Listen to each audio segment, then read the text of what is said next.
It's so good. I was here a year and a half ago, and we did Vacation Bible School, and I recognized your leader right there. And, man, we had fun that week. That was so much fun. It's good to be back in Tracy, California. This is a great place. I don't think you guys realize how cool it is to have sun every day. I live in the rain belt. We get sun about 60 days worth a year. And some of those are in February and January, so our summer's a little bit shorter. And I get a real kick out of walking on leaves. I know if you see someone from the Pacific Northwest and they're stomping on leaves in your parking lot, it's okay. You see, your leaves crunch and crackle and pop, and it sounds so cool. And where I come from, leaves just mash under your feet. So there's no sound, and so when you see us stepping on leaves, it's kind of cool because they sound so awesome. It's the small things really that make life really good. This is Education Sabbath, and I've been an educator my whole life. Some of that time I spent learning, studying, and then the rest of the time trying to take what I've learned and impart that knowledge onto children. It's a big responsibility, huge. Here in California, I think you have 31 elementary schools that belong to the Adventist Church. I think you have 11 high schools here in Northern California. That's a lot of high schools. It's a lot of teachers. It's a lot of responsibilities. And then we've got 14 colleges or universities here in North America. It's a lot of universities. And then we have 5 universities that are not owned by the church but are closely related. So it's kind of cool. So some of our colleges and universities are Pacific Union College, Loma Linda, La Sierra University. Weimar is one of those colleges that's closely related to us. But I want to find out in here, how many of you went to a grade school run by the Adventist Church? How many of you went to a grade school? Wow, see, there's quite a few of you. That's neat. How many of you went to a high school or an academy in the grades 9 through 12? Or somewhere in 9? Good. It's good to see you guys here. Did some of you guys go to school here in Tracy? Nice. Very cool. It's good to see you. Very cool. How many of you went to an Adventist university or college? Anywhere in the world? Nice. There's a lot of you. This is a commission. This is important. This is something we take seriously. These schools are us saying, hey, we've got something that the rest of the world doesn't have. And we share it, and it keeps getting passed on. We have an educator that I'm really proud of. His name is Edwin R. Thiel. Edwin R. Thiel. Have you heard of his name? No, maybe not. It's okay. I'm going to tell you about him. Edwin R. Thiel is one of those guys that really loves studying the Bible. It's cool that there's people like this in the world, and this was one of those guys. And when he studied the Bible, he recognized that most of the academic world did not believe that the order that the Bible was written in, the way it was written in during the times of the divided kings of Israel and Judah was true. He looked at this part of the Bible and said, it's problematic. Everybody was looking at it and saying, the Bible has made a mistake. And a lot of people believed, a lot of smart people, a lot of very educated people believed that the divided kings of Israel and Judah, that part of the Bible was corrupted and wrong. And Edwin R. Thiel looked at it and he said, I think it's just a puzzle. We just haven't figured out how to put the pieces together. And he was the first academic that said, I don't think that the Bible is wrong. I believe that we reading the Bible haven't interpreted it correctly. And he sat down and made this his life job to take all the pieces, all the fragments of the divided kings of Israel and Judah. If you don't know what the divided kings of Israel and Judah, this isn't making any sense, so let me go back a few minutes. Before the time of the kings, there was the time of judges. The time judges ruled. And you know, in your Bible, we get to the book of Judges, and it talks about the judges. And during that time period, there were several judges. And the children of Israel said, we really want a king like everybody else. We want a king like everybody else. And God said, no, you're a chosen people. You're special. You're better than everyone else. You don't need a king. A king is for a country that doesn't have a God. But because we're human, because we don't have the insight, because we don't understand God, we will never understand God. People say, I don't get God. But we will never be big enough. Our brains will never be smart enough to understand God. And that's a good thing. That's a very good thing. It means God is superior to us. It's designed that way. He has created everything. And if there's parts of God we don't get, we're the problem, not God. We forget this little problem sometimes. But, you know, they keep wanting. It's like a parent with a child. The child is in the grocery store and says, Mom, I really want that. And the kids really learn how to whine from our parents. Sorry, parents. Bear with me for a second. I'm a parent myself and a teacher. I understand how this works. They break you down. You see, to them, if they're successful in breaking you down one time, they got you. They own you. You are it, man. They now figured out how to break you down. They start this when they're about 2 years old. Wow, they do. They figure out our weaknesses. They're exploiting you until they figure it out. And they can push your buttons better than anybody. They are your children. They have learned from the master, you. That's how it is with us and God. It's no different. We tell God, hey, we want something, and God goes, you don't need that. Sit down. Relax. Be cool. Oh, God, but I really want this. I really got to have this. And God goes, just relax. Oh, I can't get it out of my head. Oh, we got stories in the Bible where people get sick asking God for things. They can't think of anything else. Can't get out of their own way.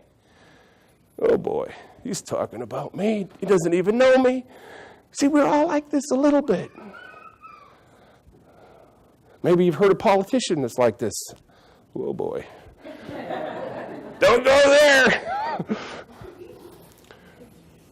But here it is. This thing happens. And the children of Israel are asking God for something God knows is not in their best interest.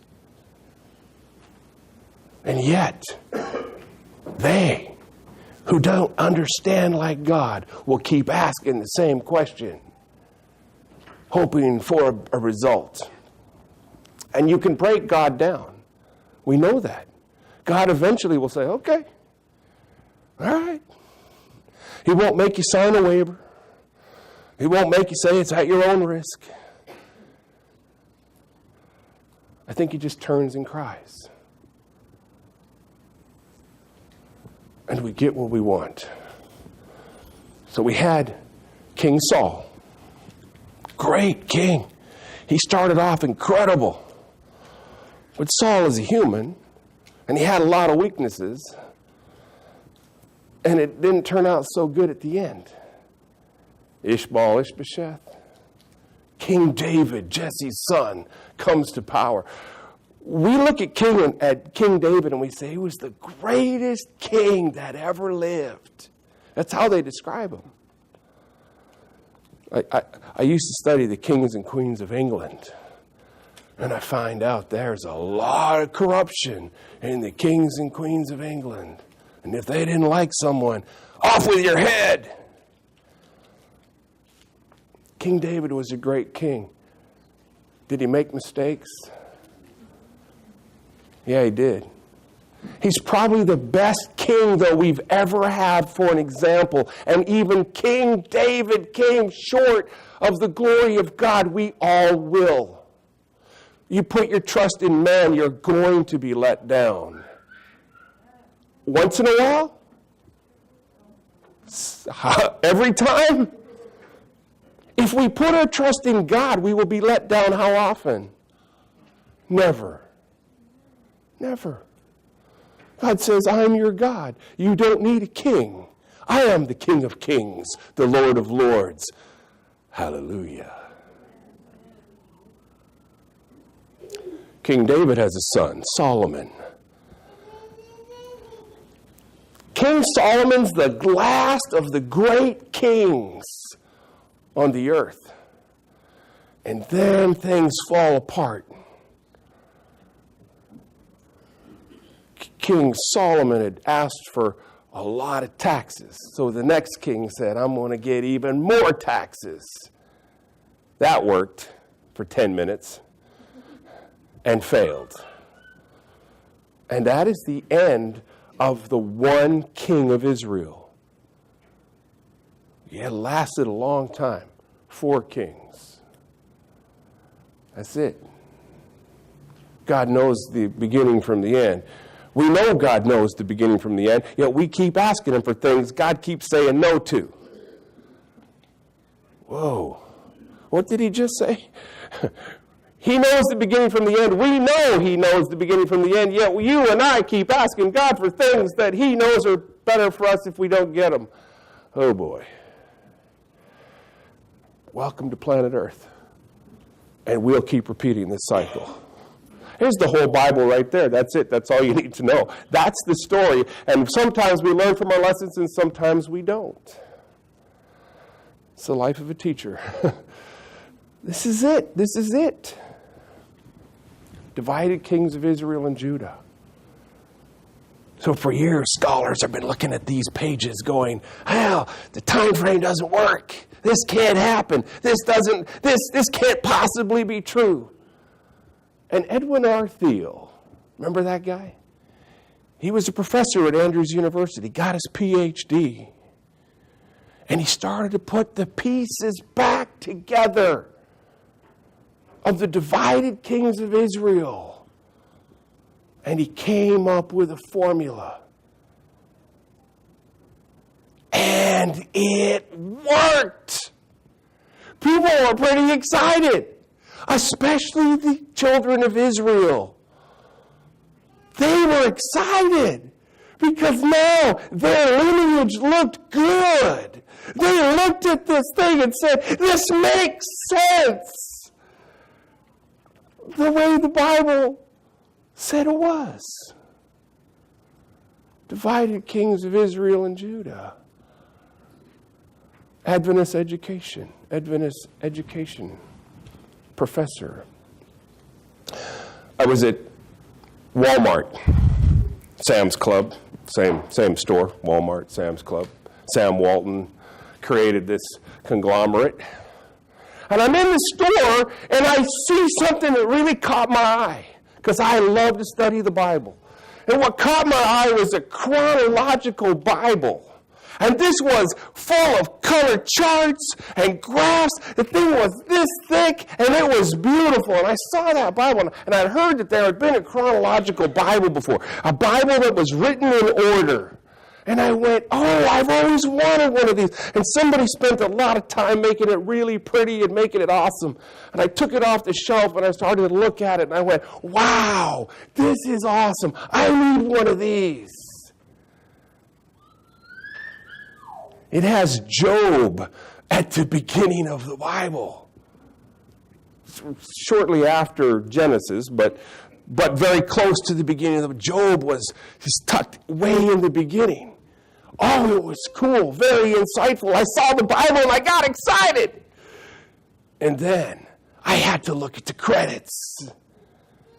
And you watch a movie, you watch the credits, right? I'm the weird guy that stays to the end. I watch the whole thing. My wife's like, are we going anytime soon? You know I got to watch it. I want to know who put this thing together. So I'm sitting there reading this Bible, and I'm looking for something. What am I looking for? I want to know who gets credit for putting together the divided kings of Israel and Judah. And I'm looking through the credits, and there it is. Andrews University, Professor Edwin R. Thiel, right there in the credits. Yes, this is a good Bible. I got excited. You see, because Adventist education is the real deal.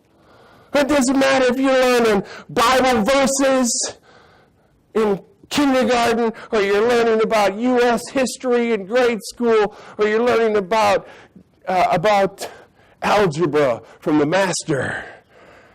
Adventist education is important. And it makes us different than everybody else. We don't have to ask for accommodations in our school because they work with our lifestyle. It fits. We don't have to say, oh, I can't do this on that day, or I can't do this, or it fits our lifestyle. That's why we sacrificed and built Adventist schools like the one right here. What a beautiful, it's actually there, isn't it? I'm pointing the wrong way. That way. What a great sacrifice. What year was this school built?